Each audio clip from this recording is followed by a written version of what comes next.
যোৱাকালি 1মান বজাত আমাৰ ওচৰৰে স্বৰ্গীয় পপন চহৰীয়াৰ ছোৱালী পিঞ্চি চহৰীয়া 4মান শ্ৰেণীত পঢ়ি আছে আৰু তেওঁক এটা সাপে দৰ্শন কৰিলে।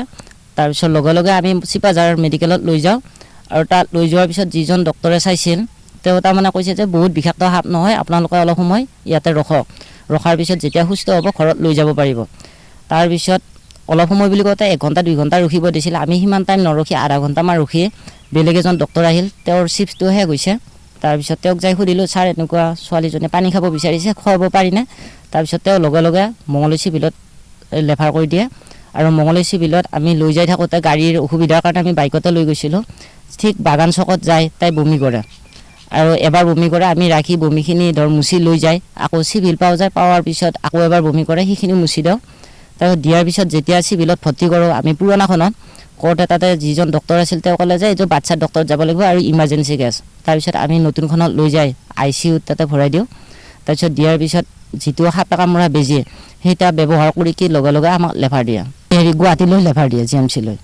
তাৰপিছত GMC লৈ আহোঁতে তাত ভেণ্টিলেশ্যন লাগিব পাৰে বুলি কৈছে আৰু তাত যিখিনি মেচিনৰ সুবিধা বোলে সেইখিনি সুবিধা নাই। সেইকাৰণে ডক্টৰ 2জন আছিল, 2জনে তাৰমানে পাৰালে আমাক বেজীকেইটা চেলাইনত কৈছে আপোনালোকে এখন অক্সিজেন থকা গাড়ী আনি পেলাই লৈ যাওঁ।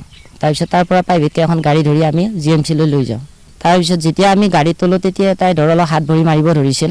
তাৰপিছত লৈ আহি সিহঁতে মই তেতিয়াৰ পৰা নাই, যেতিয়া বাগান পাই যায় তাৰ পৰা গাড়ী ড্ৰাইভাৰে ফোন কৰিছে আৰু বাচ্ছাটো নাহে নেকি, আৰু তাতেও এবাৰ হাত ঠেং মাৰি পেলাই তাৰমানে তাইৰ অক্সিজেনটো বোলে বন্ধ হৈছে।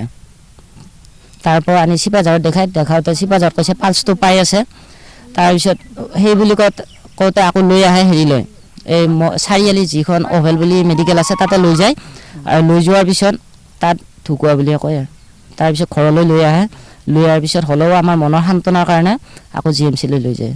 হয়, মুখ্যমন্ত্ৰীয়ে স্বাস্থ্যকেন্দ্ৰৰ আমূল পৰিৱৰ্তনৰ কথা কৈ থকা সময়ত আমাৰ চিপাঝাৰ প্ৰাথমিক স্বাস্থ্যকেন্দ্ৰৰ আচলতে চিকিৎসক কৰ্মচাৰী গাফিলতি অৱহেলাৰ ফলত লগতে মঙলদৈ চিভিল হস্পিটেলত কোনো ধৰণৰ সৰ্বদংশনৰ চিকিৎসা নথকাৰ ফলত এগৰাকী কণমানি ছাত্ৰী আজি মৃত্যুবৰণ কৰিব লগা হ'ল সৰ্বদংশনৰ ফলত। আচলতে ই দৰং জিলাৰ এনেখন জনবহুল জিলাৰ কাৰণে ইয়াক আমাৰ দুখৰ বিষয়। আমি এগৰাকী কণমানি ছাত্ৰী কেৱল সৰ্বদংশনৰ বাবে হেৰুৱাব লগা হ'ল। প্ৰথমতে চিপাঝাৰ স্বাস্থ্যকেন্দ্ৰৰ গাফিলতি অৱহেলা, লগতে মঙলদৈ চিভিল হস্পিটেলৰ সৰ্বদংশনৰ চিকিৎসাৰ অভাৱৰ বাবে তেওঁ গুৱাহাটীলৈ যি ৰেফাৰ কৰিব লগা হ'ল। এই সময়খিনি যি সময়ৰ খৰচ হ'ল, লগতে চিপাঝাৰ প্ৰাথমিক স্বাস্থ্যকেন্দ্ৰত 1 ঘণ্টা কোনো ধৰণৰ চিকিৎসা নোহোৱাকৈ যি ৰাখিলে তাৰ বাবে আজি এই ছাত্ৰীগৰাকীৰ মৃত্যু হোৱা বুলি আমি খবৰ পাই অতিকে দুখিত। লগতে আমি শোকন্তপ্ত পৰিবলৈ সম্ভাৱনা জ্ঞাপন কৰিছোঁ আৰু মুখ্যমন্ত্ৰী মহোদয়ক যিহেতু তেখেতে স্বাস্থ্যকেন্দ্ৰৰ দায়িত্ব লৈ আছে তাৰ বাবে আমি চিপাঝাৰ দৰং জিলাত তেখেতক এই যিহেতু এটা